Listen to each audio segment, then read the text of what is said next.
지난주에 우리는 고린도 교회와 그리고 바울의 악화된 관계에 대해서 다뤘습니다.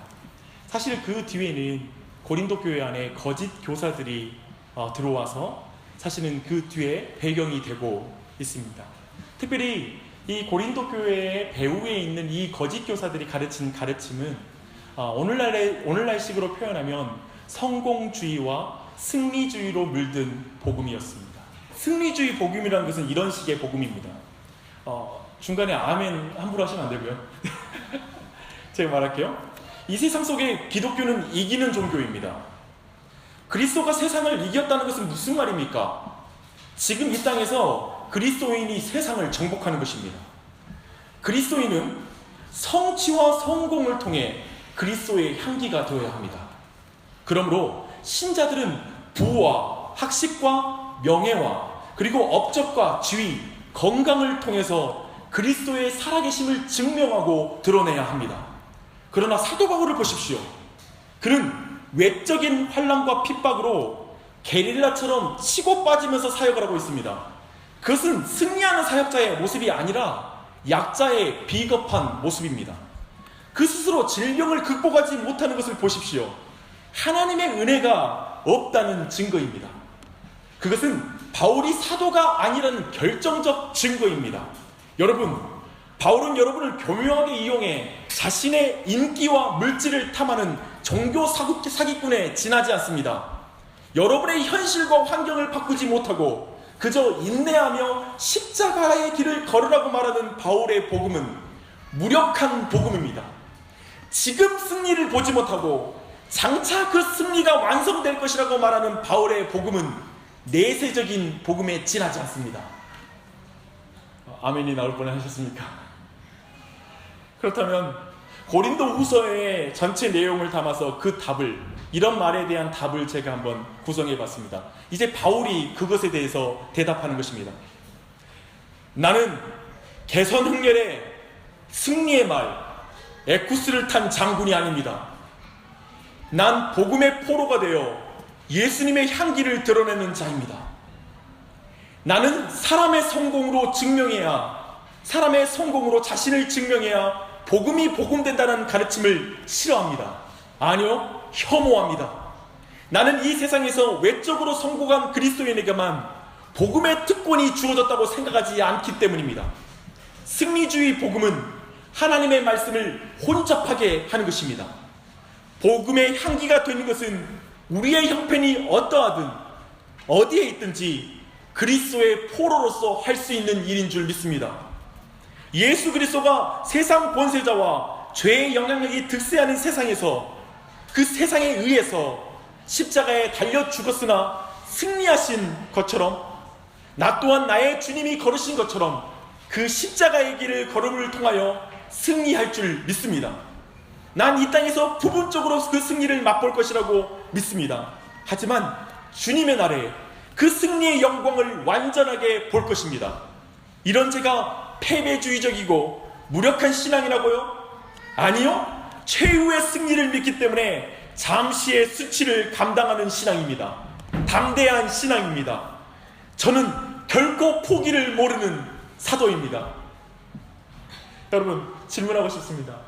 여러분, 방금 전에 두 사람의 복음에 대한 메시지를 들었습니다. 여러분, 어떤 게 더 매력적으로 와 닿으십니까?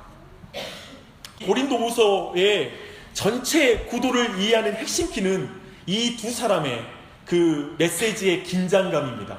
그것을 반박하고 그것을 논하는 것이 바로 사도 바울이 고린도후서에서 전개하는 그런 논리입니다. 승리주의 신앙관과 종말론적 신앙관의 대결이죠. 이걸 다르게 표현하면 거짓 교사의 복음과 참 교사의 복음의 대결, 그것이 지금 고린도후서에서 벌어지는 그런 전쟁인 것입니다. 근데 어떻습니까? 이 전쟁은 오늘날 한국교회 안에서도 벌어지고 있는 일입니다. 그리고 오늘날 교회를 다니는 많은 사람들의 마음에서 끊임없이 벌어지고 있는 것이 바로 이 복음의 전쟁입니다. 여러분, 방금 전에 우리가 보았던 이 두 가지 복음 중에 각자 여러분이 느끼는, 매력을 느끼는 복음이 있었을 것입니다. 인간적인 기준, 고린도서 2장 12절에서 말하는 육체의 지혜대로 볼 때 우리 눈에 보이는 현실에서 볼 때 사실 거짓 교사의 메시지가 매력적으로 다가오지 않습니까? 현실을 바꾸는 복음 아닙니까? 보이는 것에 매료당해 당하는 사람에게는 이 보이는 현실을 바꿔준다고 말하는 복음, 그게 매우 매력적이고 실질적으로 느껴지는 복음일 것입니다. 반면 바울은 사실요 늘 십자가와 고난을 강조합니다. 예수 믿으면 현실적인 축복을 받는다고 강조한 가르침에 비하면 바울의 복음은 늘 가려진 상태예요. 즉 뭐냐면 모든 사람은 보이는 것을 붙잡기 원해요. 보이지 않는 걸 우리가 왜 믿습니까? 지극히 우리 모두 현실적이지 않습니까? 보이는 것이 다잖아요. 근데 그런 면에서 보이는 현실 가운데 드러나는 복음을 붙잡지, 바울의 복음은 나중에 그 복음이 분명히 드러나고 지금은 약간 가려져 있어 라고 말하는 이것이 우리에겐 모호하게 들려서 그렇게 매력적이지 않다는 것입니다. 그래서 이 십자가의 도는 멸망하는 자에게 미련한 것이다 라고 성경은 말하고 있습니다. 그런데 여러분 이 십자가의 도를 사랑하십니까? 제 질문에 뒤에 음흉한 의도가 있을 것 같아서 답하지 못하십니까? 아니면 여러분 어떠세요? 정말 이 십자가의 도, 바울의 복음을 여러분 사랑하십니까? 여러분 각자 한번 대답해 보십시오. 아마 모두들 사랑하실 것입니다. 저 또한 크게 다르지 않습니다. 저도 십자가를 미련하게 보지 않습니다. 저는 십자가가 하나님의 지혜인 것을 믿습니다. 그런데 저는 바울처럼 십자가의 도와 그 십자가의 그 복음을 사랑하는 것 같지는 않습니다. 그리고 확신 가운데 여러분에게 가르치고 있는 것 같지는 않습니다. 왜 제가 이렇게 바울과 저의 어떤 신앙이 다르다고 이렇게 솔직하게 여러분에게 말씀드리냐면, 제가 결코 열등감이 가득하거나 제가 너무나 엉망이어서 꼭 여러분에게 말씀드리는 것은 아닙니다. 사실 제게 이런 어떤 분별이 있기 때문에 그렇습니다. 저는 당한 외적인 환난에 비교하면, 바울이 당한 그런 외적인 환난에 비교하면 별로 크지 않은 작은 어려움에도 낙심합니다. 저는 그 사도 바울이 가지고 있었던 질병과는 비교할 수 없을 정도로 작은 질병이 우리 가정에게 있으면, 그리고 닥칠 것 같으면 마음이 불안하고 낙심이 됩니다. 불쑥불쑥 하나님께 원망하는 마음이 고개를 쳐듭니다. 또 바울과는 비교할 수 없는 수준이지만 조금만 다른 사람에게 이해를 받지 못하면 밤잠을 설칩니다. 잠이 오지가 않습니다. 낙심합니다. 그래서 솔직히 사도 바울이 고난을 닥칠 때 기뻐하라 라고 이렇게 성경의 구조를 보면 잘 이해가 되지 않습니다. 고난하고 기쁨하고는 연결이 되지 않잖아요. 우리 모두가 느끼다시피. 근데 한편 그 내용, 그것이 우리가 부인할 수는 없으니까요.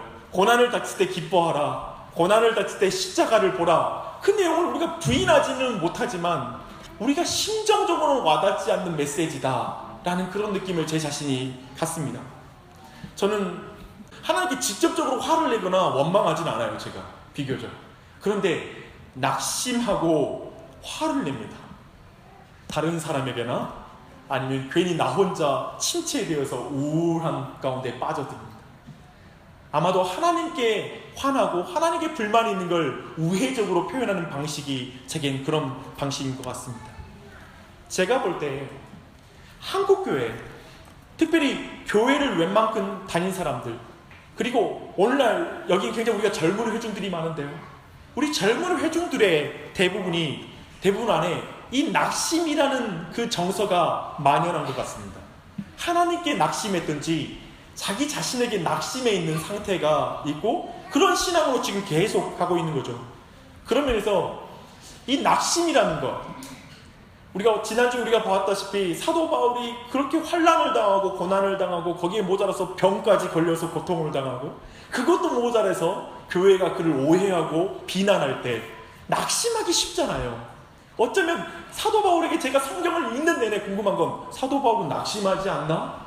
이 사람은 칭찬한 게 없나? 제 안에 질문이었어요. 여러분은 어떠세요? 그런 면에서 여러분 좀 낙심에 머물러 있는 이 신앙 좀 한번 뒤집고 싶지 않으세요? 이 신앙 패턴 좀 어떻게 한번 바꿔보고 싶지 않으세요? 그래서 다시 한번 능력으로 이 낙심을 꽉 깨뜨리고 한번 그걸 돌파하고 능력 있는 그리스도인으로 살자라는 어떤 이런 메시지 한번 새롭게 만나보고 싶지 않으세요? 우리 산으로 갈까요? 은사 집회로 한번 가볼까요? 어디 유명한 곳에? 어디 가서 한번 능력 좀 받고 오면 이게 해결될 수 있을까요? 어쩌면 이런 질문, 우리 모두에게 있는 질문이라, 그리고 어떤 돌파구를 모색하고 있으리라 생각합니다. 저는 도리어 오늘 바울이 왜 낙심하지 않는가, 어쩌면 그가 낙심하지 않는 이유, 바울이 물론 낙심하거든요. 하지만 그 바울이 낙심에 머물지 않고 낙심에서 이기는 그 이유들을 한번 살펴봤으면 좋겠어요. 그리고 왜 우리가 낙심하는지 그 이유를 말씀을 통해 살펴보고 다시 한번 우리를 돌아보는 가운데 전 여러분 가운데 위로가 있길 바랍니다. 왜냐하면 고린도후서 자체가 위로의 메시지더라고요. 사실은 하나님의 그 진리를 바르게 깨달으면 우리 안에 위로가 밀려와요. 그 은혜가 우리 모두에게 있기를 바랍니다. 오늘 이 낙심의 이유를 살펴보니까 첫째로 우리 안에 위로가 될 메시지인데요, 사도 바울도 낙심했어요. 저는 계속 질문했죠. 사실은 엘리야도 낙심하잖아요. 그리고 모세도 낙심을 했습니다. 근데 사도 바울이라고 낙심하지 않을까? 그런 적이 없었을까? 그런 질문이 있었습니다. 근데 고린도후서를 보니까 사도 바울이 낙심에 대해서 되게 민감합니다. 4장 1절 봐봐요. 그러므로 우리가 이 직분을 받아 긍휼하심을 입은 대로 낙심하지 아니하고, 사도 바울은 낙심을 의식하고 있습니다. 그리고 8절, 우리가 사방으로 우겨쌈을 당하여도 쌓이지 아니하며 답답한 일을 당하여도 낙심하지 아니하며, 그도 낙심을 의식하고 있습니다. 16절, 그러므로 우리가 낙심하지 아니하노니 우리의 겉사람은 낡아지나 우리의 속사람은 날로 새로워지도다. 사도 바울이 계속 낙심한 부분에 대해서, 특별히 성도들이 낙심하지 말 걸 말하고 있는 거예요. 왜냐하면 사도 바울도 그런 낙심하는 유혹과 낙심할 수 있는 상황을 충분히 공감하고 있고 그 또한 체휼했기 때문에 그렇다라고 생각합니다. 근데 말씀을 보면 약간 다르죠. 낙심하지 말라. 목사님, 이 말은 사도 바울에게 낙심하지 말라고 한 거지 사도 바울이 낙심에 빠졌다라고 말하는 직접적인 구절은 아닌 것 같습니다 라는 그런 질문을 할 수 있을 텐데요, 7장 5절로 6절로 가보게요. 7장 5절로 6절 다 함께 있습니다. 시작. 우리가 마게도냐에 이르렀을 때에도 우리 육체가 편하지 못하였고 사방으로 환난을 당하여 밖으로는 다툼이요 안으로는 두려움이었노라. 그러나 낙심한 자들을 위로하시는 하나님이 디도가움으로 우리를 위로하셨으니, 이 안에 낙심한 자들을 위로하시는 하나님이 자신을 만나주었다라는 말 안에 그 또한도 낙심 가운데 있다라는 것을 또 분명하게 드러내고 있습니다. 사랑하는 여러분, 사람이 낙심하지 않을 수는 없는 것 같습니다. 낙심할 때가 있죠. 특별히 영적인 침체를 경험할 수 있는 것 같습니다. 여러분 또한 영적인 침체를 지금 경험하고 있는 분들 있을 수 있습니다. 죄가 있는 세상에서 끊임없이 문제는 계속됩니다. 그리고 밖으로는 환난이 있고 안으로는 두려움이 있다는 이 말처럼 여러분의 또한도 그렇지 않습니까? 언제 환난이 닥칠지 두렵기도 하고 언제 우리 안에 문제가 생길지 두렵기도 하는 것입니다.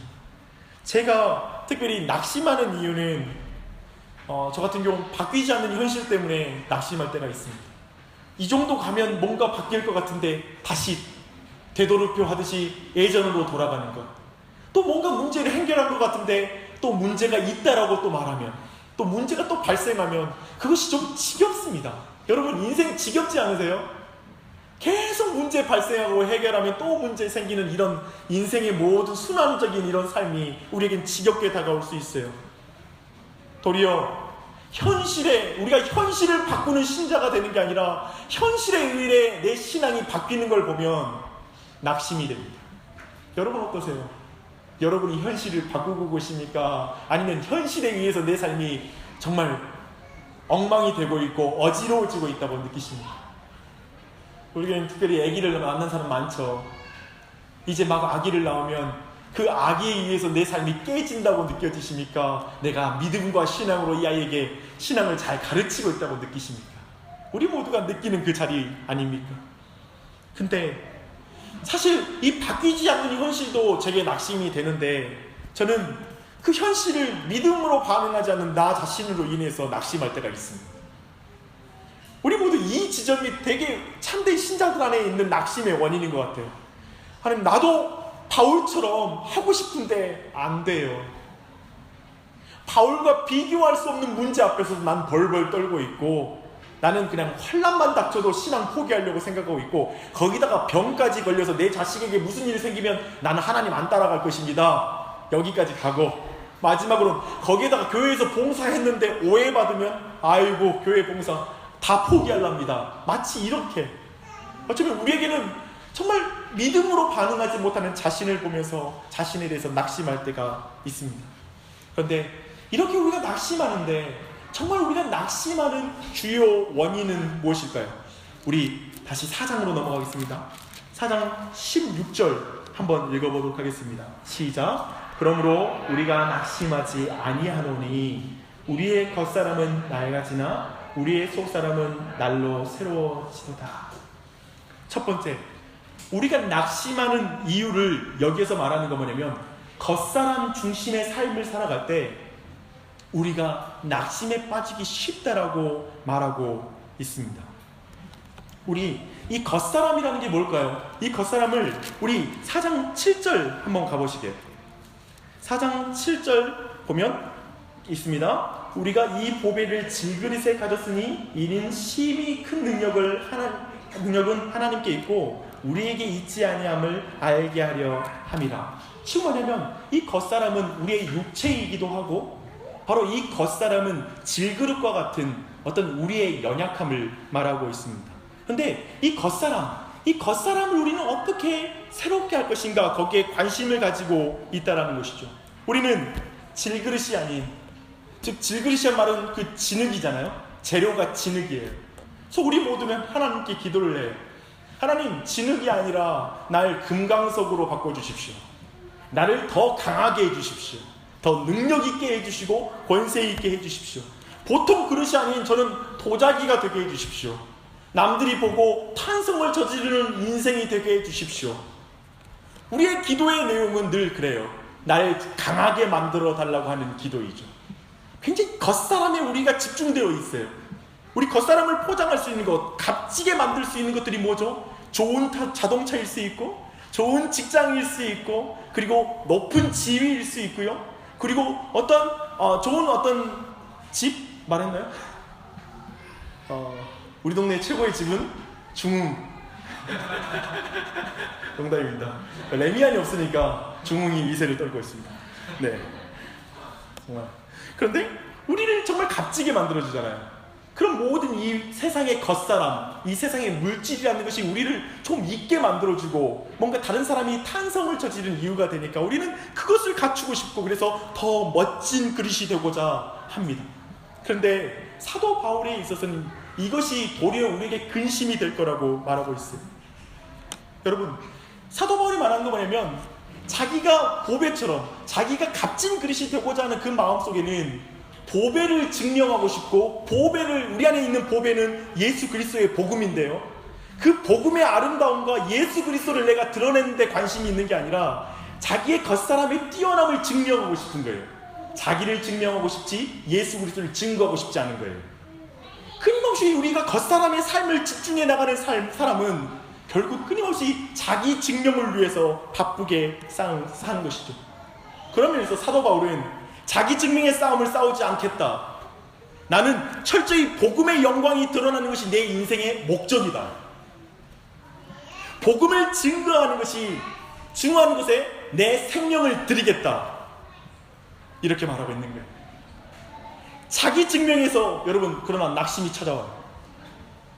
복음을 증거함에 우리가 목적을 둘 때 사실은 복음으로 만족하고 기뻐할 때 작은 차로 만족할 수 있어요. 오래된 차로 만족할 수 있어요. 왜냐하면 차로 나를 증명할 필요가 없으니까. 복음을 증명할 필요가 없으니까.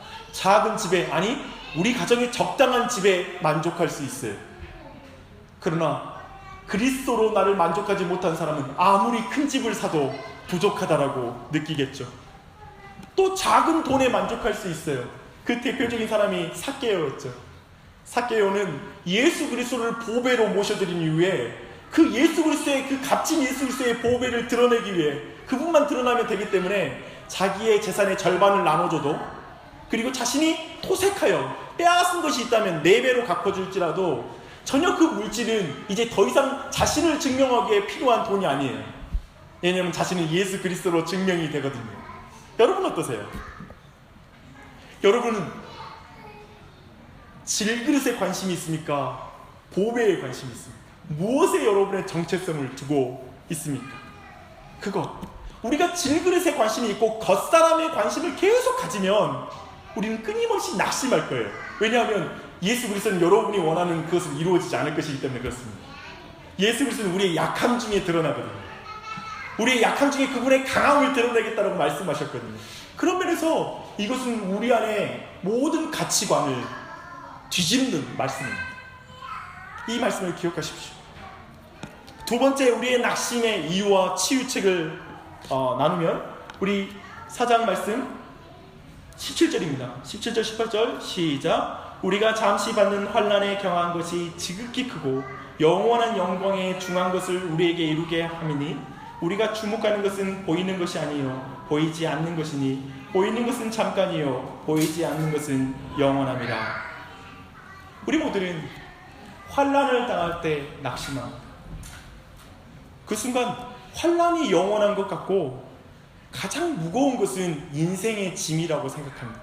자신이 당한 환난이 제일 무겁다고 생각해요.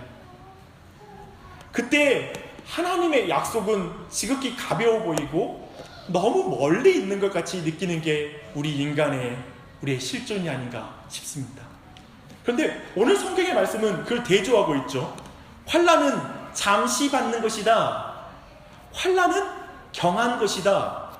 그리고 반대로 그리스도의 영광은, 하나님의 영광은, 우리가 받을 영광은 지극히 크고 영원한 것이고 중한 것이다 라고 이렇게 대조하고 있습니다.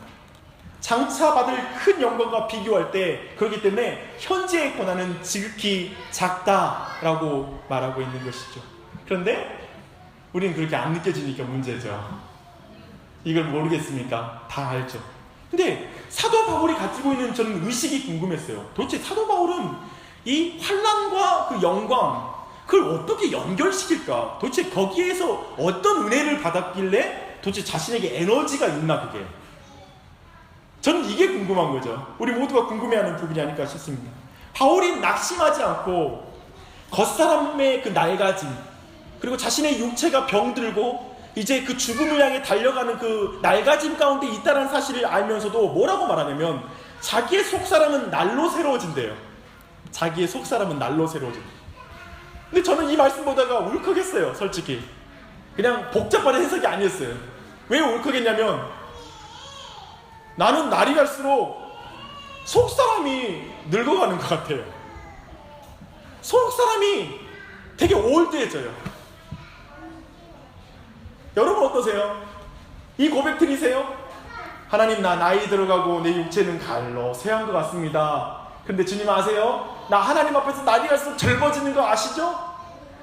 내 마음은 하나님을 더 가까이 만나고 있는 거 아시죠? 나 갈수록 영혼이 좋아지네요. 나 결혼하니까 더 신앙이 우리 부부가 좋아지고 있어요. 애기 나니까 날이 갈수록 좋아지네요. 어쩌면 우리가 이렇게 말할까요? 아니면 반대로 하나님, 세상 가서 세상 물정 알고 이 세상 쪽도 알고 알아가니까 내 마음이 예전 같지 않네요 라고 말하고 계십니까?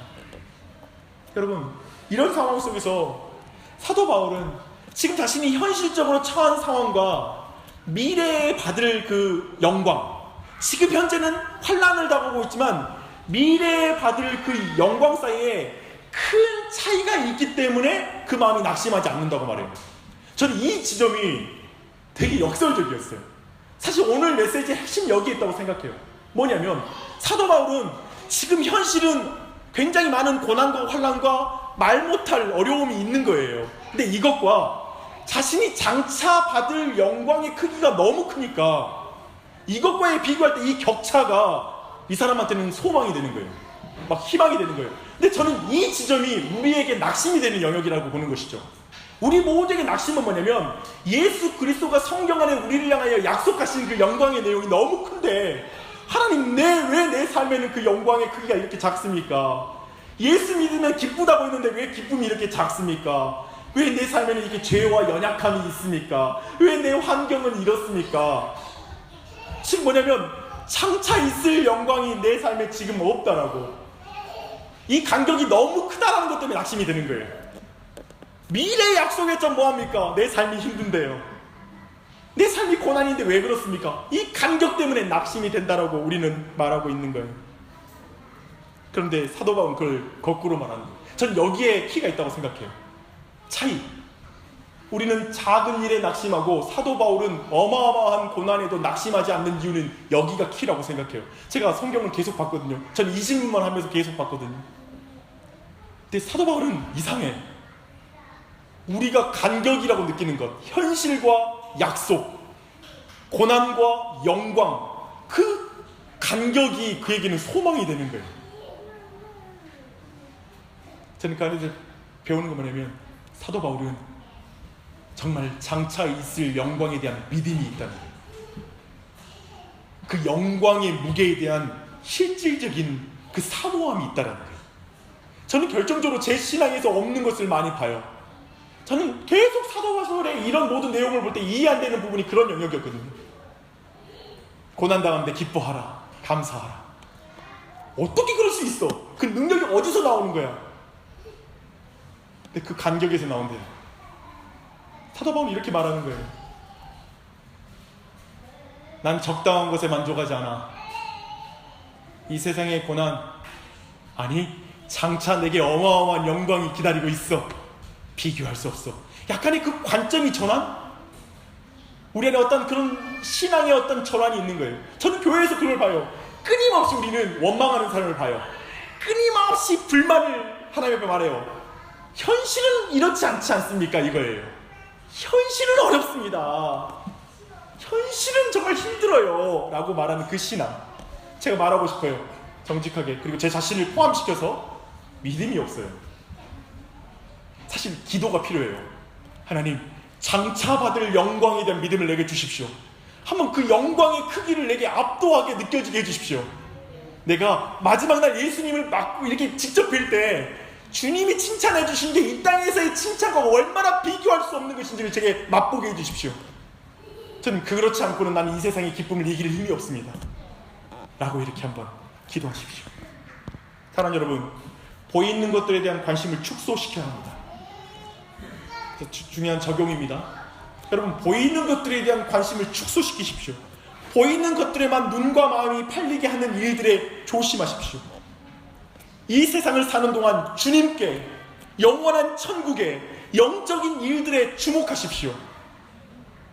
여러분, 그 주목 가운데 속사람이 날로 새로워진다고 말하고 있습니다. 우리 속사람이 새로워지지 않는 이유는 우리의 눈이 그 영광을 보지 않는 거예요. 영원한 천국, 주님과의 만남, 주님과의 교제, 영적인 일에 내가 관심이 없으면, 그걸 보지 않으면 우리의 속사람은 날로 늙어가는 거예요. 작아지는 거예요. 제 말씀을 마무리하겠습니다. 저는 지난 목요일 날과 금요일 날 새벽 예배를 저녁에 늦게까지 준비를 하고 이제 침대에 올라서 유튜브를 봤어요. 예전에 복면가왕이라는 그런 TV 프로가 있어요. 근데 거기에 제가 진짜 좋아하는 가수가 누구였냐면 아시죠? 우리 동네 음악대장. 그래서 우리 동네 음악대장의 그 영상을 보는데 특별히 외국인들의 반응. 그래가지고 이제 외국인들이 막 여러 명이 나와가지고 이제 그 음악을 듣는 중에 그들이 막 반응하는 거, 그것을 이제 찍어 놓은 거예요. 그 사람들의 얼굴 표정과 소리를 듣고 하는데 참 많은 생각을 하게 했어요. 그 사람들이 막 보면서 그 소리를 들으면서 막 와, 이야, 막 얼굴 표정이 막 환해지고 탄성을 지르고 그리고 막 그것들 너무나 좋아하는 거예요. 그리고 마지막에는 말하지 못하고 어떤 사람은 말을 못하고 몇 초 동안 아무 말도 못하고 평가를 못하는 거예요. 그 모습을 보는 게 되게 재밌는 거예요. 근데 첫 번째는 이런 거였어요. 야, 우리 동네, 대한민국이 우리 동네잖아요. 우리 동네 음악대장, 그러니까 우리 동네를 음악대장의 노래를 듣는 외국인들의 표정을 보는 게 좀 재미있고, 또 우리 동네 음악대장이 자랑스럽기도 하고, 그리고 또 한편으로는 여러 가지 정말 아름답다 라는 그런 생각들 여러 가지 하면서 이런 생각 해봤어요. 정말 이 세상은 아름다운 것 같아요. 그렇지 않아요? 내 자신의 왕궁을 만드는 것, 좋은 집을 살 때 얼마나 기뻐요. 그리고 여러분 정말 돈을 많이 벌 때 얼마나 큰 쾌감이 있습니까? 자식들이 성공할 때 우리는 얼마나 기뻐해요. 탄성을 지르죠. 그 아이가 잘 될 때 막 말을 이어하지 못하고 즐거워하는 것이죠. 그래서 사람들의 인정을 받을 때 우리는 얼마나 행복해요. 정말 만족해요. 저는 그걸 인정합니다. 우리 모두 그것이 너무나 기쁜 것이 맞습니다. 그러나 생각해보면 그것이 최고의 아름다움은 아닐 거예요. 마치 아무리 아름다운 꽃꽂이의 꽃도 한 줄을 넘기기 힘들잖아요. 금방 시들면 되게 흉측한 모습으로 변하는 것 우리가 잘 알고 있잖아요. 아무리 우리의 겉사람을 잘 꾸밀지라도 그래서 늙지 않게 만들려고 우리는 얼마나 노력해요. 보톡스도 맞고 수없이 많은 화장품을 사용하잖아요. 최대한 탱탱하게, 그리고 그 젊음을 유지하기 위해서, 우리 겉사람을 온전하게 만들기 위해서. 그런데 우리도 알잖아요. 그게 영원하지 않다라는 거. 참 영원한 아름다움은 없는 것 같습니다. 손에 쥐고 지금은 보이지만, 그리고 지금은 내가 마음이 가지만 영원한 것은 이 세상에 없다라는 걸 우리는 잘 알고 있습니다. 사랑하는 여러분, 뭘 붙잡아야 되겠습니까? 참으로 아름다운 분은 누구십니까? 예수 그리스도가 아니십니까? 여러분 그 영광을 보십니까? 여러분 예수 그리스도의 그 성경 속에서 여러분이 말씀 듣다가 기도하다가 그분의 영광을 보고 탄성을 지른 적이 언제였습니까? 예수님의 그 은혜 때문에, 복음의 아름다움 때문에 여러분이 감동에 차서 벅차해서 말하지 못하였던 적이 언제였습니까? 가장 높이고 싶고 찬양하고 싶었던 마음이 언제였습니까? 여러분은 자기 증명의 욕구보다 주님을 증거하고 싶은 그 욕구가 얼마나 있습니까? 그분의 아름다움을 자랑하고 싶어하는 마음, 내가 우리 동네 음악대장을 자랑하고 싶어하듯이 여러분이 예수 그리스도를 자랑하고 싶어하는 마음이 언제 여러분 안에 충만하게 채웠습니까? 바울은 그 보배를 드러내기 때문에 질그릇의 문제는 전혀 없다고 말하고 있습니다. 지금 환란, 지금의 현실과 주님의 약속 사이의 간격이 너무 커서 주님을 못 따른다는 게 아니라 너무 크기 때문에 지금의 적당한 기쁨에 만족할 수 없다고 말하고, 그 영광이 너무 커서 나는 지금 내가 불가능해 보이고 고린도 교회 볼품 없어도 나는 이 사람들을 포기하지 않는다고. 왜냐하면 이들을 위한 나의 고난이 장차 찬란한 영광이 될 걸 믿으니까 이 현실을 무시하고 소홀히 여기는 게 아니라 부부 사이에서도, 그리고 모든 가정에서도, 그리고 교회에서도 끝까지 포기하지 않고 그 사람의 완성을 보면서 성실하게 그 사람을 더 사랑하게 되는 것. 서로만 보고 산다면 포기를 진작에 했을 텐데 예수님의 영광을 보니까 내 현실에 내가 더 성실해지는 것. 그런 신앙으로 사도 바울은 가는 것입니다. 사랑하는 여러분, 종말론적 삶으로 삶을 재조정하십시오. 관점을 바꾸십시오.